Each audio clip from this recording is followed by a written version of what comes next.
कहानी की शुरुआत में हम 13 अक्टूबर 1972 का दिन देखते हैं। उरुग्वे की एक फेमस रग्बी टीम, जिसे ओल्ड क्रिश्चियंस क्लब के नाम से जाना जाता है, एक प्लेन में सवार होकर चिली के लिए रवाना होती है। ये ट्रिप उनके लिए बहुत स्पेशल होती है क्योंकि उन्हें वहां एक स्पेशल मैच खेलना होता है। टीम के ज्यादातर प्लेयर्स यंग है और उनमें से काफी लोगों ने कभी अपने देश से बाहर ट्रेवल नहीं किया है, इसलिए माहौल बहुत ही एक्साइटमेंट और खुशी से भरा हुआ है। उनके सपोर्ट के लिए कुछ फैमिली मेंबर्स और फ्रेंड्स भी उनके साथ इस सफर पर जा रहे होते हैं। प्लेन में हंसी मजाक चल रहा होता है और सभी लोग अपनी लाइफ के इस नए एडवेंचर को लेकर बहुत खुश होते हैं। जैसे ही प्लेन एंडीज माउंटेन्स के पास पहुंचता है, जो चिली और अर्जेंटीना को अलग करते हैं, वहां मौसम थोड़ा खराब होने लगता है। प्लेन हवा में तेजी से हिलने लगता है, जिससे पैसेंजर्स थोड़ा घबरा जाते हैं। एक पैसेंजर दूसरों को एक्सप्लेन करता है कि अर्जेंटीना से आने वाली वार्म विंड्स जब पहाड़ों की कोल्ड एयर से टकराती हैं, तो एक सक्शन इफेक्ट क्रिएट होता है, जिसके कारण टर्बुलेंस होती है। वो सबको काम करने की कोशिश करता है, लेकिन जल्द ही टर्बुलेंस बहुत ज्यादा बढ़ जाती है। अचानक प्लेन हवा में कुछ माइल्स नीचे की तरफ सिंक कर जाता है। पायलट्स पूरी ताकत लगाते हैं कि प्लेन को कंट्रोल में रखा जाए और उसे तूफानी हवाओं के बीच से निकाला जाए। प्लेन के अंदर का सीन बहुत कियोटिक हो जाता है। लोगों का सामान कॉरिडोर में गिरने लगता है और सब लोग अपनी सीट्स को कस के पकड़ लेते हैं। एक पल के लिए बादलों के बीच से सूरज दिखाई देता है, जिससे उन्हें लगता है शायद सब ठीक हो जाएगा, लेकिन अगले ही पल प्लेन नीचे गिरता है और सीधा माउंटेन की चोटी से टकरा जाता है। टक्कर इतनी जबरदस्त होती है कि प्लेन दो हिस्सों में टूट जाता है। प्लेन का टेल वाला हिस्सा अलग हो जाता है और हवा के दबाव से एक प्लेयर हवा में उड़ता हुआ प्लेन से बाहर गिर जाता है। प्लेन का फ्रंट पार्ट, जिसमें अभी भी पैसेंजर्स बैठे हैं, वो स्नो पर तेजी से फिसलता हुआ आगे बढ़ता है। आखिरकार वो हिस्सा स्नो के ढेर में जाकर रुकता है, लेकिन रुकने का इम्पैक्ट इतना तेज होता है कि अंदर की सीट्स एक दूसरे से टकराकर क्रश हो जाती हैं। इस क्रैश में कई लोग अपनी जान गंवा देते हैं और सीन बहुत ही हॉरिफिक और ग्रूसम होता है। अब यहाँ सीन कट होता है और हम क्रैश के तुरंत बाद का मंजर देखते हैं। जो लोग सर्वाइव कर गए हैं वो शॉक में हैं, लेकिन धीरे धीरे अपनी सीट से निकलने की कोशिश करते हैं ताकि फंसे हुए लोगों की मदद कर सकें। चारों तरफ खून और डेब्री फैला हुआ है। दो मेडिकल स्टूडेंट्स जो पैसेंजर्स में शामिल थे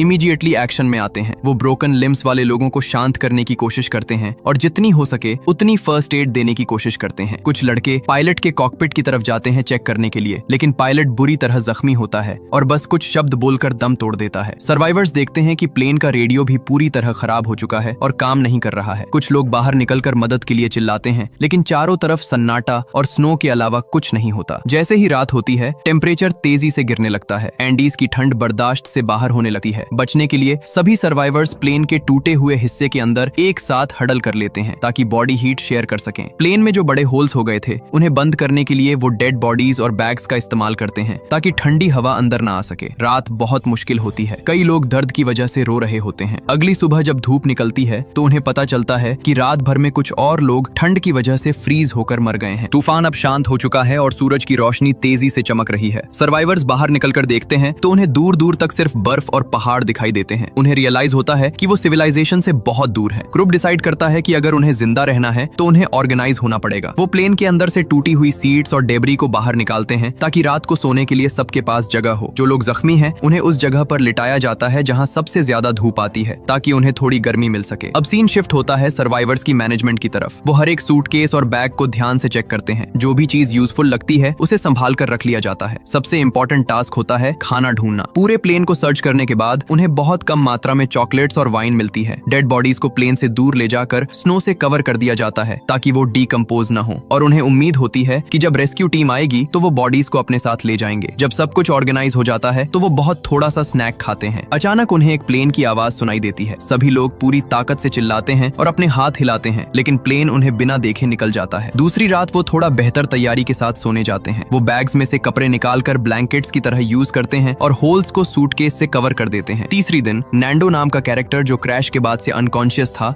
होश में आता है। बाकी लोग उसे एक्सप्लेन करते हैं कि क्या हुआ है। नैंडो की हालत बहुत खराब होती है, लेकिन वो किसी तरह अपनी बहन के पास जाता है, जो खुद भी बहुत क्रिटिकल कंडीशन में होती है। जब नैंडो अपनी माँ के बारे में पूछता है तो उसे बताया जाता है कि वो क्रैश में मारी गई हैं। ये सुनकर नैंडो टूट जाता है और अपने पिता के बारे में सोचने लगता है, जो उरुग्वे में अकेले होंगे। पानी की कमी को पूरा करने के लिए सर्वाइवर्स मेटल के टुकड़ों पर बर्फ रखकर उसे सूरज की गर्मी से मेल्ट करते हैं और पानी बनाते हैं। वो सूटकेस की मदद से स्नो पर एक बड़ा सा एक्स बनाते हैं, इस उम्मीद में कि ऊपर से गुजरने वाले प्लेन्स को ये सिग्नल दिख जाएगा। जब एक और प्लेन ऊपर से गुजरता है तो वो मिरर्स का यूज करके सूरज की रोशनी रिफ्लेक्ट करते हैं और चिल्लाते हैं। वो नोटिस करता है कि प्लेन के विंग्स थोड़ा टिल्ट हुए थे, जिससे उन्हें लगता है कि शायद पायलट ने उन्हें देख लिया है और वो वापस आएगा। लेकिन अगले दिन जब वो फिर से प्लेन की आवाज सुनते हैं तो वो बहुत दूर से आती है, जिसका मतलब था कि सर्च ऑपरेशन किसी और एरिया में चल रहा है और उन्हें ढूंढा नहीं गया है। इसके बाद सीन कट होता है और ग्रुप सर्वाइवल ऑप्शंस डिस्कस करने लगता है। उन्हें याद आता है कि प्लेन की बैटरीज टेल वाले हिस्से में थी जो टूटकर अलग गिर गया था। उन्हें लगता है कि अगर वो बैटरीज ढूंढ लें तो रेडियो चला सकते हैं। कुछ लोग मिरर्स और सीट्स के लेदर से चश्मे बनाते हैं ताकि स्नो ब्लाइंडनेस से बचा जा सके। 4 सर्वाइवर्स पहाड़ पर ऊपर की तरफ टेल ढूंढने निकलते हैं, लेकिन कुछ माइल्स ऊपर जाने के बाद उन्हें रियलाइज होता है कि क्रैश साइट इतनी गहराई और स्नो में है कि दूर से वो बिल्कुल दिखाई नहीं देती। इसका मतलब था कि रेस्क्यू प्लेन का उन्हें ढूंढ पाना ऑलमोस्ट नामुमकिन है। उसी वक्त मौसम बिगड़ने लगता है और बर्फ गिरने लगती है, तो वो चारों वापस प्लेन के पास आ जाते हैं। दिन बीतते जाते हैं और 1 हफ्ता गुजरने के बाद उनका राशन खत्म हो जाता है। उस एरिया में न तो कोई जानवर है और न ही कोई वेजिटेशन। भूख से परेशान होकर वो चट्टानों पर लगी हुई मॉस खाने की कोशिश करते हैं, लेकिन उसका टेस्ट बहुत ही खराब होता है। नैंडो, जो प्रैक्टिकल सोच रखता है, वो कहता है कि अगर जिंदा रहना है तो उन्हें डेड बॉडीज का मीट खाना पड़ेगा। इस बात पर ग्रुप में एक बड़ा आर्ग्यूमेंट शुरू हो जाता है। कुछ लोग कहते हैं कि ये पाप है और कुछ लोग मॉरल ग्राउंड्स पर मना कर देते हैं। कोई भी एग्रीमेंट नहीं हो पाता। वक्त गुजरता जाता है और भूख इतनी बढ़ जाती है कि लोग शू लेसेस और सिगरेट्स तक खाने लगते हैं। 8वें दिन नैंडो की बहन दम तोड़ देती है। ये एक और बड़ा झटका होता है। कोको नाम का एक सर्वाइवर अपने पेरेंट्स को एक लेटर लिखने लगता है जिसमें वो इस ट्रेजेडी को डिस्क्राइब करता है, लेकिन साथ ही उस जगह की ब्यूटी के बारे में भी लिखता है। अगले कुछ दिनों में और भी तूफान आते हैं और वो मुश्किल से प्लेन के अंदर छुपकर सर्वाइव करते हैं। 11वें डे तक आते आते ग्रुप का आधा हिस्सा इस सिचुएशन से हार मान लेता है और एक अनाउंसमेंट करता है। वो सब परमिशन देते हैं कि अगर वो मर जाएं तो बाकी लोग उनकी बॉडी को खाकर जिंदा रह सकते हैं। फिर कुछ लोग बाहर जाते हैं और ग्लास के टुकड़े से बॉडी से मीट काटना शुरू करते हैं ताकि खुद को फीड कर सकें। ये देखकर धीरे धीरे बाकी लोग भी अपना माइंड चेंज करते हैं और जिंदा रहने के लिए मीट खाने के लिए राजी हो जाते हैं, सिवाय 5 लोगों के जो अभी भी कैनिबलिज्म के खिलाफ होते हैं। अगले दिन वो एक प्रॉपर सिस्टम बनाते हैं। बॉडीज को स्नो में छुपा कर रखा जाता है और सिर्फ वही लोग कटिंग का काम करते हैं जो मेंटली थोड़ा स्ट्रांग है, ताकि बाकी लोगों को ये हॉरिफिक सीन न देखना पड़े। वो मीट के टुकड़ों को सूरज में रखकर थोड़ा वार्म और ड्राई करते हैं ताकि खाना आसान हो। सीन आगे बढ़ता है। उन्हें स्नो में दबा हुआ एक और सूटकेस मिलता है जिसमें एक पोर्टेबल रेडियो होता है। वो किसी तरह एक रफ एंटीना बनाते हैं और रेडियो ऑन करने में कामयाब हो जाते हैं, लेकिन जो खबर उन्हें सुनाई देती है वो उन्हें तोड़ कर रख देती है। न्यूज में बताया जाता है कि 66 सर्च मिशंस के बाद गवर्नमेंट ने उन्हें ढूंढने का काम बंद कर दिया है और अब उन्हें डेड मान लिया गया है। ये सुनते ही पूरा ग्रुप टूट जाता है। सबकी उम्मीद खत्म हो जाती है। इस परेशानी में जो लोग अब तक मीट खाने से मना कर रहे थे वो भी गिव अप कर देते हैं और ह्यूमन मीट खाना शुरू कर देते हैं। इसके बाद 3 लड़के डिसाइड करते हैं कि अब उन्हें खुद ही कुछ करना होगा। वो प्लेन की टेल ढूंढने के लिए फिर से निकलते हैं। रास्ते में उन्हें प्लेन का डेब्री और 5 बॉडीज मिलती हैं, जिसमें वो बंदा भी होता है जो क्रैश के वक्त उड़ गया था। चढ़ाई बहुत मुश्किल होती है। वो बार बार फिसलते हैं और ठंडी हवा सांस लेना मुश्किल कर देती है। रात को एक भयानक तूफान आता है और वो पहाड़ के साइड में एक साथ चिपक कर सोने की कोशिश करते हैं। सुबह वो स्नो से ढके हुए उठते हैं लेकिन जिंदा होते हैं। हालांकि उनमें से एक लड़का स्नो ब्लाइंडनेस की वजह से अंधा हो जाता है और बाकी 2 भी कमजोर पड़ जाते हैं। इसलिए वो प्लेन के डेब्री के एक टुकड़े पर बैठकर स्लाइड करते हुए वापस क्रैश साइट पर आ जाते हैं। इस ट्रॉमेटिक एक्सपीरियंस के बाद जो आखिरी बचा हुआ लड़का था जो मीट नहीं खा रहा था, वो भी रोते हुए खाना शुरू कर देता है। 17वें डे पर सीन शिफ्ट होता है। ग्रुप पिछले 5 दिनों से एक लगातार तूफान का सामना कर रहा है। वो प्लेन के अंदर बंद है और मूड लाइट करने के लिए एक दूसरे को कहानियां सुना रहे हैं। अचानक एक जोर की आवाज होती है और एक बड़ा बर्फ का तूफान पहाड़ से नीचे आता है और प्लेन को पूरी तरह स्नो से भर देता है। जो कुछ लोग ऊपर थे वो बच जाते हैं, लेकिन बाकी सब स्नो के नीचे दब जाते हैं। जो लोग ऊपर हैं वो पैनिक करते हैं और देखते हैं कि बाहर तूफान और तेज हो गया है। वो डेस्परेटली स्नो खोदना शुरू करते हैं ताकि नीचे दबे हुए पैसेंजर्स को बचा सकें। बहुत मेहनत और चीख पुकार के बाद वो ज्यादातर लोगों को बाहर निकाल लेते हैं, लेकिन एक औरत जो बहुत गहराई में दबी थी वो दम घुटने से मर जाती है। तभी उन्हें एक और अजीब आवाज सुनाई देती है और एक दूसरा बर्फ का तूफान आ जाता है। ये उन्हें फिर से दबा देता है और इस बार टीम कैप्टन समेत कुछ और लोग मारे जाते हैं। सर्वाइवर्स तुरंत स्नो में कुछ होल्स बनाते हैं ताकि सांस ले सकें। अब वो पूरी तरह स्नो के नीचे कैद हो चुके हैं। वो बस प्रे कर सकते हैं और फॉलिंग स्नो की आवाज सुन सकते हैं। जब उनमें थोड़ी एनर्जी आती है तो वो प्लेन के अंदर जगह बनाने के लिए 8 बॉडीज को एक कॉर्नर में मूव करते हैं। डे 18 पर उन्हें दबे हुए 2 दिन हो चुके हैं और भूख दर्दनाक होती जा रही है। उनके पास कोई चॉइस नहीं बचती और उन्हें बॉडीज से मीट लेना पड़ता है, लेकिन इस बार ये बहुत मुश्किल होता है क्योंकि वो प्लेन के अंदर बंद है और बॉडीज को छुपा नहीं सकते। उन्हें पता होता है कि वो किस दोस्त का मीट खा रहे हैं। इस सिचुएशन से नूमा नाम का कैरेक्टर इतना गुस्सा और फ्रस्ट्रेटेड हो जाता है कि वो पागलपन में स्नो को खोदना शुरू कर देता है। इस प्रोसेस में कांच से उसका पैर बुरी तरह कट जाता है, लेकिन वो रुकता नहीं है। डे 20 पर आखिरकार वो स्नो में एक होल बनाने में कामयाब हो जाता है जिससे बाकी सर्वाइवर्स बाहर निकल सकें। बाहर निकलकर वो राहत की सांस लेते हैं कि वो जिंदा है। ग्रुप फिर से प्लेन को स्नो से निकालने के काम में लग जाता है। नूमा देखता है कि उसके पैर का जख्म गहरा है, लेकिन ठंड की वजह से उसे दर्द महसूस नहीं हो रहा था, तो वो उसे इग्नोर कर देता है और काम करता रहता है। धीरे धीरे धूप निकलती है और वो प्लेन को स्नो से फ्री कर लेते हैं। डे 34 पर मौसम थोड़ा गर्म होने लगता है और बर्फ पिघलने की शुरुआत होती है। शुरुआत में जो 2 लोग जख्मी हुए थे, अब उनकी हालत बहुत खराब हो चुकी है। मेडिकल स्टूडेंट्स को पता चल जाता है कि अब कुछ नहीं किया जा सकता। कुछ ही घंटों में कोगो के लंग्स में फ्लूइड भर जाता है और CPR देने के बावजूद वो बच नहीं पाता। जब वो उसकी बॉडी को बाहर ले जाते हैं तो उन्हें वो लेटर मिलता है जो उसने लिखा था और वो उसे संभाल कर रख लेते हैं। डे 36 पर मौसम इतना साफ हो जाता है कि रोबर्टो, नैंडो, टिंटिन और नूमा एक नई सर्च एक्सपीडिशन पर जाने का फैसला करते हैं। इस बार वो एक्स्ट्रा कपड़े पहनते हैं। सफर शुरू होते ही नूमा को चक्कर आने लगते हैं और वो गिर जाता है। जब वो उसका पैर चेक करते हैं तो देखते हैं कि इन्फेक्शन पूरी तरह फैल चुका है। ग्रुप उसे वापस ले जाना चाहता है, लेकिन नूमा जिद करता है कि वो वापस अकेला चला जाएगा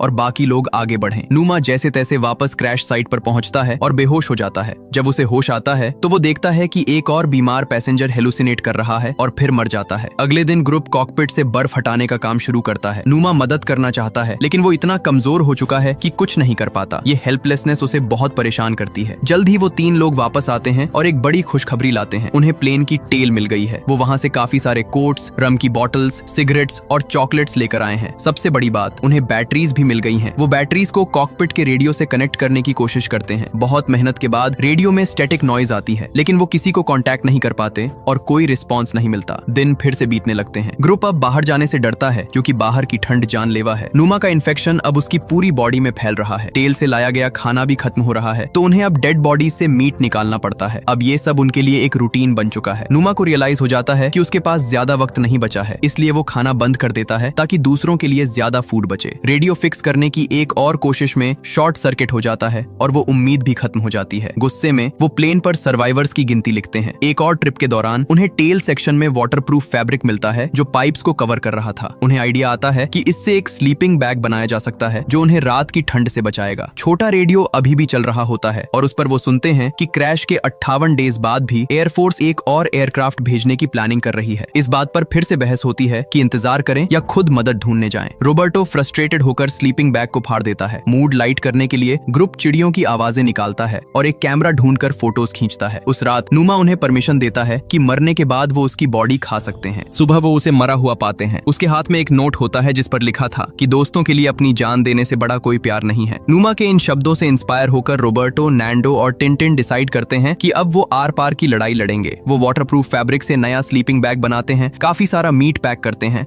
और वेस्ट की तरफ चढ़ाई शुरू करते हैं, इस उम्मीद में कि पहाड़ क्रॉस करके वो चिली पहुंच जाएंगे। रात को मौसम बहुत खराब हो जाता है तो वो स्नो में गड्ढा खोदते हैं और तीनों स्लीपिंग बैग के अंदर एक दूसरे से चिपक कर सो जाते हैं। ये स्लीपिंग बैग आइडिया काम कर जाता है और वो सुबह जिंदा उठते हैं। जब वो एक बहुत ऊंचे पहाड़ की चोटी पर पहुंचते हैं तो नजारा देखकर उनके होश उड़ जाते हैं। उन्हें लगा था कि पहाड़ के उस पार वैलीज होंगी, लेकिन वहां सिर्फ और सिर्फ मीलों तक पहाड़ ही पहाड़ थे। ये देखकर वो टूट जाते हैं और सोचते हैं कि वापस चले जाएं, क्योंकि इतने लंबे सफर के लिए उनके पास खाना नहीं है। तब टिंटिन वॉलंटियर करता है कि वो वापस चला जाएगा ताकि उसका हिस्से का खाना रोबर्टो और नैंडो यूज कर सकें और आगे बढ़ सकें। टिंटिन वापस स्लाइड करके चला जाता है और रोबर्टो और नैंडो आगे बढ़ते हैं। ये सफर बेहद लंबा और थका देने वाला होता है। कई दिनों की चढ़ाई और उतराई के बाद आखिरकार लैंडस्केप चेंज होने लगता है। स्नो कम होने लगती है और रॉकी जमीन दिखने लगती है। जब नैंडो का जूता टूट जाता है तो रोबर्टो कपड़े बांधकर उसे फिक्स करता है और वो रुकते नहीं है। एक शाम रोबर्टो थक कर गिर जाता है और उल्टी करने लगता है, लेकिन नैंडो उसे हिम्मत देता है और कहता है कि हम कर सकते हैं। सुबह वो फिर चलना शुरू करते हैं। उनकी मेहनत रंग लाती है जब उन्हें एक नदी मिलती है जिसमें फ्रेश पानी होता है और वहाँ उन्हें वेजिटेशन भी दिखाई देती है। अचानक नैंडो की नजर नदी के उस पार एक आदमी पर पड़ती है जो घोड़े पर बैठा उन्हें घूर रहा होता है। ये देखकर उन्हें अपनी आंखों पर यकीन नहीं होता। नदी का शोर बहुत ज्यादा होता है, इसलिए वो आदमी उनकी आवाज सुन नहीं पाता। नैंडो और रोबर्टो चिल्लाते हैं और हाथ हिलाते हैं। वो आदमी इशारा करता है और चला जाता है, लेकिन अगले दिन वापस आता है। वो नदी के उस पार से एक पत्थर के साथ कागज और पेंसिल बांधकर इनकी तरफ फेंकता है। नैंडो उस पेपर पर लिखता है कि वो उरुग्वेयन प्लेन क्रैश के सर्वाइवर्स हैं। उनके दोस्त पहाड़ों में जख्मी हैं और उन्हें मदद चाहिए। वो पेपर वापस आदमी की तरफ फेंकता है। वो आदमी, जिसका नाम सर्जियो होता है, मैसेज पढ़ते ही तुरंत मदद लाने के लिए निकल पड़ता है। जल्द ही ये खबर एयर रेस्क्यू सर्विस तक पहुंचती है और एक रेस्क्यू मिशन प्लान किया जाता है। सर्जियो वापस आता है और नैंडो और रोबर्टो को अपने कैबिन में ले जाता है, जहां उन्हें इतने दिनों बाद पहली बार ढंग का खाना मिलता है। कुछ ही देर में वहां रिपोर्टर्स की भीड़ लग जाती है जो उनसे अजीब सवाल पूछने लगते हैं। क्रैश साइट पर बचे हुए लोगों ने रेडियो पर यह खबर सुन ली होती है कि नैंडो और रोबर्टो मिल गए हैं। पूरा ग्रुप खुशी से झूम उठता है। वो अपने आप को साफ करते हैं, बाल बनाते हैं ताकि जब रेस्क्यूज आए तो वो प्रेजेंटेबल लगें। वो अपना सामान पैक करते हैं और प्लेन के कुछ टुकड़े भी निशानी के तौर पर रख लेते हैं। जल्द ही आसमान में हेलीकॉप्टर्स की आवाज गूंजती है। रेस्क्यू हेलीकॉप्टर्स में रोबर्टो और नैंडो भी होते हैं जो पायलट्स को गाइड कर रहे होते हैं कि क्रैश साइट कहाँ है। है। डे 71 पर आखिरकार वो घड़ी आ जाती है जिसका सबको इंतजार था। हेलीकॉप्टर्स लैंड करते हैं और सर्वाइवर्स खुशी के मारे रोने लगते हैं। एक बंदा पूरे रेस्क्यू ऑपरेशन को रिकॉर्ड करता है। सर्वाइवर्स जिद करते हैं कि वो अपने बैग्स साथ लेकर जाएंगे, भले ही जगह कम हो। टोटल 16 लोग जिंदा बचे थे। जब हेलीकॉप्टर्स शहर पहुंचते हैं तो उनकी फैमिलीज वहां पहले से इंतजार कर रही होती हैं। मिलन का सीन बहुत इमोशनल होता है। सर्वाइवर्स को हॉस्पिटल ले जाया जाता है जहां डॉक्टर्स रिपोर्टर्स को बाहर रखते हैं और उनका फुल चेकअप करते हैं। उनकी बॉडीज स्केलेटन्स जैसी हो चुकी होती हैं और वो मुश्किल से चल पा रहे होते हैं। हर सर्वाइवर को अपना बेड दिया जाता है, लेकिन उस रात वो अकेले सोने में डर महसूस करते हैं और ट्रॉमा की वजह से सब एक ग्रुप में हडल होकर सोते हैं, बिल्कुल वैसे ही जैसे वो पहाड़ पर सोते थे। मूवी के एंड में हम देखते हैं कि सर्वाइवर्स अपनी नॉर्मल लाइफ में वापस आने की कोशिश कर रहे हैं, लेकिन वो एक्सपीरियंस उन्हें हमेशा के लिए बदल चुका है। वो उन दोस्तों को याद करते हैं जिन्होंने अपनी जान दे दी ताकि बाकी लोग जिंदा रह सकें। इसी के साथ ये कहानी खत्म होती है। अगर आपको ये वीडियो पसंद आई हो तो प्लीज चैनल को सब्सक्राइब जरूर करें और बेल आइकन को भी प्रेस कर दें ताकि ऐसी और वीडियोस आप तक पहुंचती रहें। देखने के लिए धन्यवाद।